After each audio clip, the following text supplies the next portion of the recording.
общем, представлюсь еще раз, да, Адамчук Василий Васильевич, руководитель фирмы «Древо».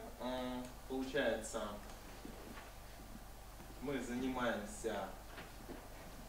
Так, что-то не переключает у меня. Еще разок. Ага, все нормально. То есть занимаемся дизайнером, проектированием туристических объектов, занимаемся изготовлением и также проектированием и визуализацией арт-объектов, скульптурой, малыми архитектурными формами. Ну и работаем в стиле корнепластика и делаем инсталляции. Здесь у меня вот есть QR-код моей личной страницы ВКонтакте, где я веду свой блог и описываю всю нашу деятельность. Так что можете добавляться и, в принципе, смотреть.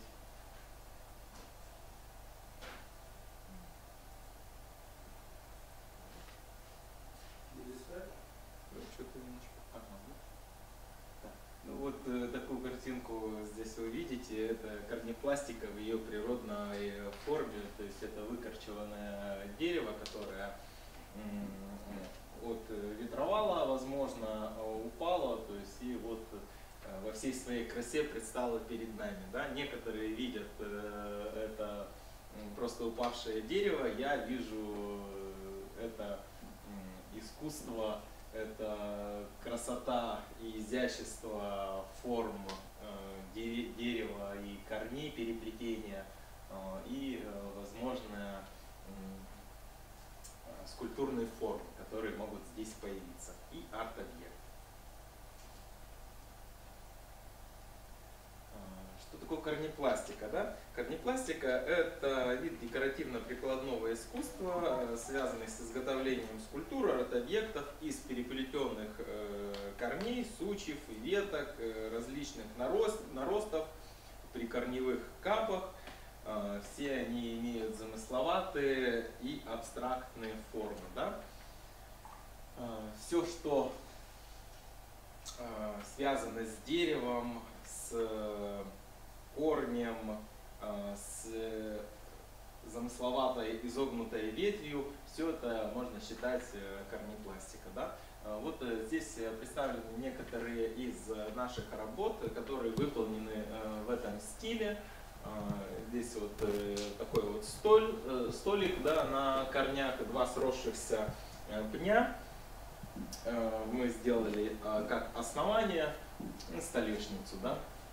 Потом вот такой вот ягморт тоже из перевернутого пня. Да, то есть здесь корни у нас играют роль волос. Естественный там был естественный такой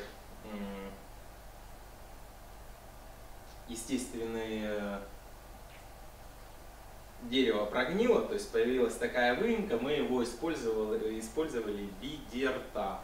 И взяли вот такие вот ветви и использовали в виде пальцев. Да? То есть здесь задача еще художника, да, и мастера, который занимается в этом стиле, именно найти и подобрать правильный материал, который бы подошел к этой скульптурной композиции. Также вот вы видите, вот здесь вот мы делали веб плезиозавра. Да, там у них существует туристический маршрут «Каргарские легенды». Мы там участвовали тоже, и они у нас заказали вот плезиозавра. Вот вы видите, как форма дерева вот идеально подошла для этого водного существа, то есть и как мы это все обыграли, и самая основная задача найти, да, такое дерево, то есть, ну и добавить некоторые детали, которые уже этой скульптуре придадут окончательный и понятный вид. Да. Ну и вот качели тоже в стиле корнепластика, которые сделаны из разных ветвей. Основная здесь задача была показать природную красоту и пластику веток. Ну и, конечно, то есть, так как это качели, то есть они должны быть прочные. Здесь мы еще использовали, получается, ветви черемухи, так как они имеют это прочная древесина, то есть она имеет степень устойчивости и от износа, и от нагрузок более высокую, чем другие породы. И черемуха у нас произрастает.